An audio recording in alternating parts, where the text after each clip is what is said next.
In 2025, I read 66 books. Of those 66 books, 27 of those were crime, thriller, and mystery novels. And in today's video, I want to share my top 5 crime, thriller, and mystery novels with you. G'day, my name's Tim. I'm a writer, I'm a reader, I'm a creator, and if you can't already tell, the crime, mystery, thriller genre is my favorite genre to read. In today's list, we have some fast-paced psychological thrillers, we have some murder mysteries, we have some whodunit, we have murder, crime, and suspense. And you can bet there's a ton of twists. If you haven't subscribed already, subscribe below and let's get stuck in. Alright, first up we have Once There Were Wolves by Charlotte McConaughey. If you've watched this channel before, I have featured Charlotte McConaughey's work a bunch of times. She might be one of my favorite living writers. This is her second novel, and I think I've read it 3 times at this point. In the novel, Once There Were Wolves, we follow biologist Inti Flynn. Inti Flynn has a neurological condition which causes her to experience intense empathy. Inti moves to the Scottish Highlands to introduce 14 grey wolves back into the ecosystem. And in the process of trying to heal the ecosystem, Inti also is trying to heal her traumatized twin sister Aggie, all while facing fierce opposition from the local community, and a murder mystery is thrown in the middle of this story. This novel goes deep on exploring the healing nature of nature, while also the human connection with animal and the complexities that come with that animal. And throughout this story, we discover more about her twin sister, who is a traumatized girl who is still mute and Inti is caring for. There's a romance in this story where she meets a local. It is fast-paced, it's gripping. I can't believe how short of a novel it is and how much it fits within its pages. I picked this one up during COVID in a bookstore in Tasmania and was just gripped for the next 3 days of my life as I traveled up the east coast of Tassie, enjoying my life and enjoying the school holiday break I was on as a teacher at the time.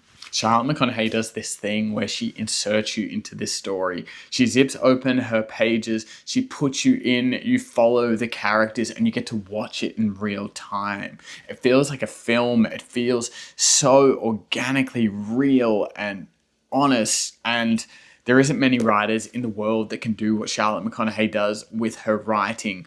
And she has 3 novels, and she has managed to do the same thing in all 3 novels, at least in my experience. The second time I read this, I was in Scotland and got to experience some of the Highlands while reading about the Highlands in this novel here, and just how well it was captured in this story.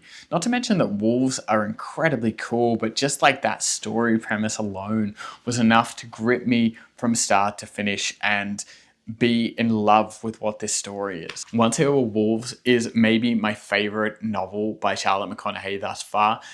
What I really liked about it was there was just this murder mystery that was kind of dropped into this novel as almost like a subplot. It was like subtle, but it consumed you as a reader and held your attention. And as the story ticked along and you discovered more and you learnt more about what was happening, it kind of becomes more the forefront of the novel. And truthfully, I haven't read that many novels where the murder mystery is almost like a subplot, even though it is a really core, central part of the story.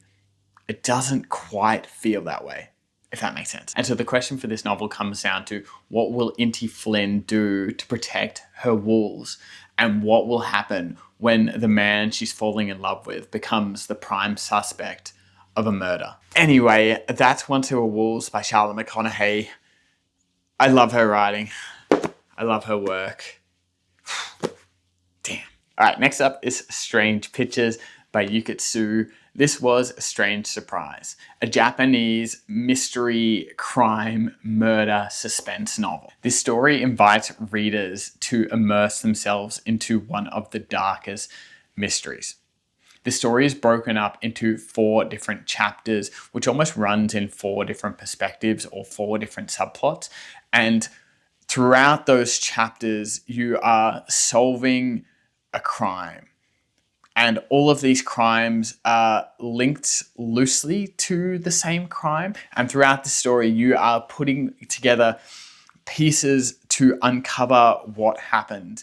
And you get a pretty good inkling of how it works and the structure of how it works. The cool thing with this book, though, is it uses pictures almost as this way to solve the crime and solve the mystery and solve the murder, and like in this psychological way from different points of view and different angles. I was gripped from the very first page, and I finished this book in the space of a day. It felt innovative, it felt refreshing, it felt different, and I haven't read something in this essence before, which I think was what was really appealing about it. You turn these pages trying to solve these mysteries and these murders and these crimes and these puzzles, and there is just twist after twist after twist that you don't expect and you weren't ready for. And the twists just kept coming in this one. Every time I thought I had it figured out, it went in a different direction.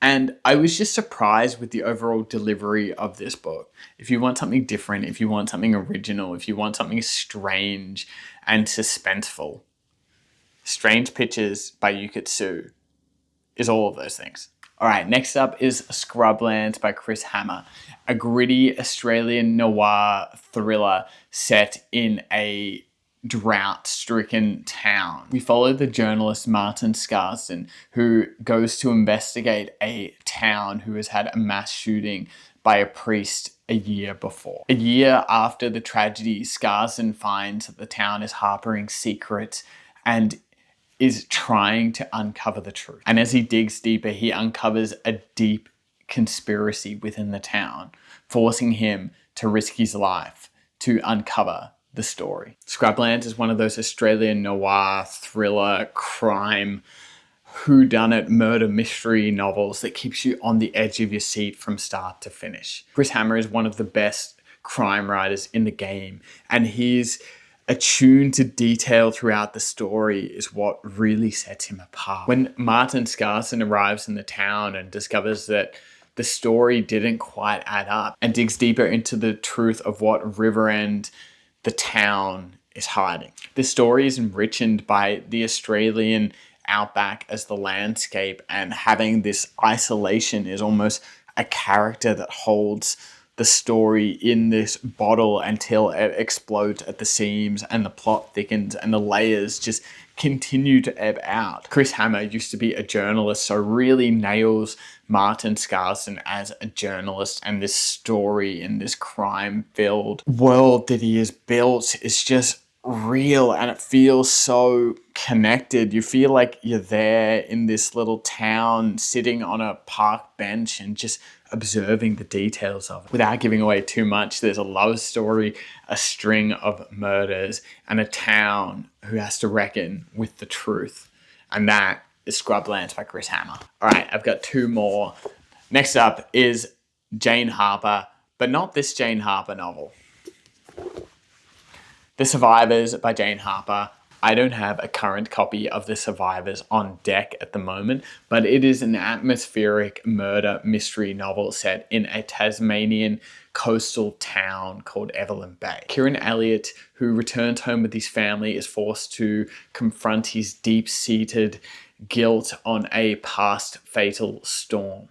When a backpacker is murdered and her body turned up on the shore, a whole bunch of old secrets are unraveled in this town, including what happened to a missing girl 12 years before and what happened during a fatal storm. This is another one of those murder mysteries, survival stories set in an Australian remote town. This is a great time to tell you that I've read this novel 3 times, studying its structure, studying its plot, studying its dialogue and characters. And this is probably also a great time to tell you that I read so much in this genre because this is the genre that I write in, and this is the genre that I want my novel to be in. So I read a lot of crime, mystery, thriller novels to almost feed that channel. But that's just a little aside. I've read this one so many times because I just think it's fantastic. It captures everything that I want out of a crime murder mystery novel. It follows this incredible guideline of this character coming back to this place that he struggles with and has this like deeply internal, almost disgust in himself with. There is something that really puts on a little bit of resistance when you go back to a place that you've known so intimately. The story is also just incredibly paced, and it's an incredibly told story that feels real as you're holding it in your hands and you're reading these characters. And there are moments in this story that you just want to like shake the characters and shake some sense into them. There are moments where it's like, no, don't do that. Or there are moments where you just kind of go like, oh man, not again. I love what this genre can elicit in you as a reader and how the story grips you and holds your attention. Jane Harper, I've said it before and I'll say it again, is the master of using landscape as this subplot, but also this secondary character over here that kind of pivots the story forward and really like holds your attention as you're reading those pages. And Tassie's my favorite part of the world, and this story being set in Tassie really just ticks some boxes for me. And The Survivors is one of those stories that kind of plots along really slowly until it kind of ramps up and ramps up and ramps up, and you're on the back end and you just can't believe what's happening on the page in front of you. And if you're going to read a single murder mystery crime novel this year from an Australian writer, The Survivors by Jane Harper is a pretty good pick, if you ask me. Are you ready for the final book on this list? This is the most gritty. This is the most psychological. This one asks the most of you as a reader. It's What I Would Do to You by Georgia Harper. It's a near future in Australia, and the death penalty is back. But there's a catch. If the victim's family want the perpetrator to die, they need to be the one to kill them. 24 hours alone in the room with the perpetrator. No cameras, no microphone, just whatever punishment they deem fit. 10-year-old Lucy was murdered, and through court-mandated counseling sessions and appointed psychologists, we learn the stories of the family. Lucy's two mothers, Stella and Matisse, Lucy's older brother, and Lucy's bookish teenage sister, who was too young to participate in the execution of the perpetrator. And as the execution date nears, Stella decides she is going to enter the room and is adamant on the punishment, but they are worried they are going to lose Stella if she enters that room. What would you do?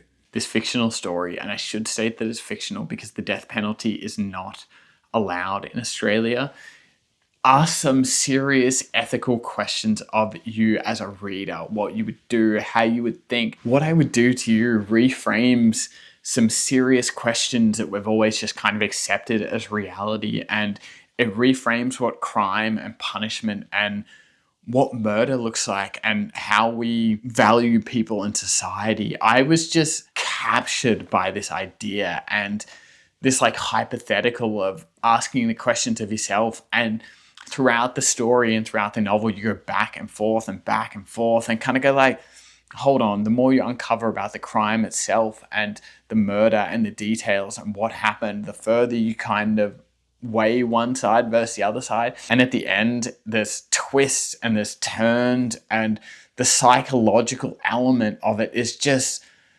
so encapsulating. It is like, it almost feels like it squashes you and you are trying to make the decision for the characters on the page and decide what you would do in the same breath. And I thought that was really cool. And I made a reel about this book about a year ago. And ironically enough, this morning I woke up to a message from that author who had seen that reel and had thanked me for making that reel. And I had to tell Georgia a funny thing. I was literally just thinking about this book today and how I was including it in my video for YouTube this week. And I just had to include it as a full circle moment because the world just seems a little serendipitous at the moment. Anyway, the secrets, the grief, the suspense, the murder, the ethical questions of this novel will keep you on your seat. It feels really original. It feels really refreshing. And I had such a fun time with What I Would Do to You by Georgia Harper. Wow. Anyway, they were all my favorite crime, mystery, thriller novels of 2023. 2025, and I look forward to adding heaps more in 2026. I love this genre and I love this world. So thank you for joining me this week. I really appreciate it. And let me know in the comments below what your favorite crime, mystery, thriller novel was of the last year. I'm always looking for more recommendations. Either way, thank you for joining me this week. I really appreciate it. Take care of yourself, take care of one another, and I will see you back here for more reads next week.